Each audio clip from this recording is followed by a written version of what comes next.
African Economy Review, sorti du 5 août 2021. Ouvrons avec le site d'information en ligne l'économie.com qui en sa une titre Rétropédalage. La CEMAC reporte l'interdiction des exportations du bois grume à 2023. Il est en effet question pour la CEMAC de maturer au préalable le projet dont l'effectivité était prévue pour janvier 2023. Ecomatin.com titre Cité municipale. Le FECOM octroie 750 millions de francs CFA à 3 municipalités. Le journal indique que la répartition de cette enveloppe prévoit une dotation de 532,498 millions de francs CFA pour la communauté urbaine de Ngaoundéré pour la construction de 32 logements et 108,420 millions de francs CFA respectivement pour les communes de Ndiane et d'Angossa pour la construction de 8 logements dans chaque commune. L'Ivoirien Koné Dosungui se prépare à injecter 39 milliards de francs CFA dans une cimenterie à Kribi. Titre investiaucameroun.com. La Société internationale du ciment, filiale d'Atlantic Group Conglomérat, contrôlée par l'homme d'affaires ivoirien Koné Dosungui, a signé une convention le 4 août 2021 avec l'Agence de promotion des investissements du Cameroun.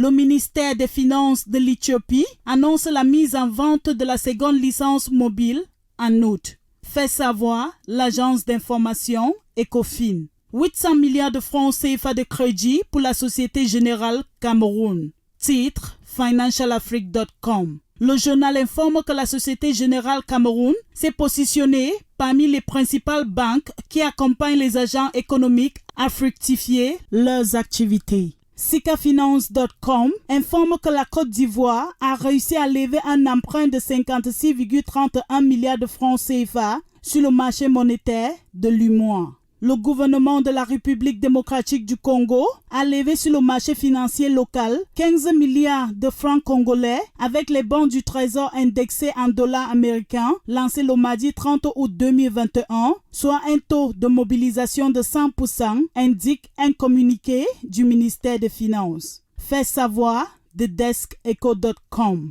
GabonRevue.com titre E3 MG. Un budget de 1377 milliards de francs CFA en 2021. L'école des mines et de métallurgie de Mwanda, après avoir tenu son conseil d'administration le 4 août à Libreville, a approuvé le budget provisionnel de l'établissement pour 2021 à hauteur de 377 milliards de francs CFA. Concluons cette revue de presse économique africaine au Mali. À Cotonou.com, titre La finance digitale s'inspire des habitudes traditionnelles. Des startups béninoises donnent un nouvel écho à des pratiques historiquement traditionnelles. Pour impulser l'inclusion financière, elle digitalise la tontine collaborative, l'épargne, version système financier décentralisé ainsi que le moyen de paiement. Pour avoir plus d'informations sur l'actualité économique africaine, abonnez-vous sur nos différentes pages à l'adresse l'Economy News.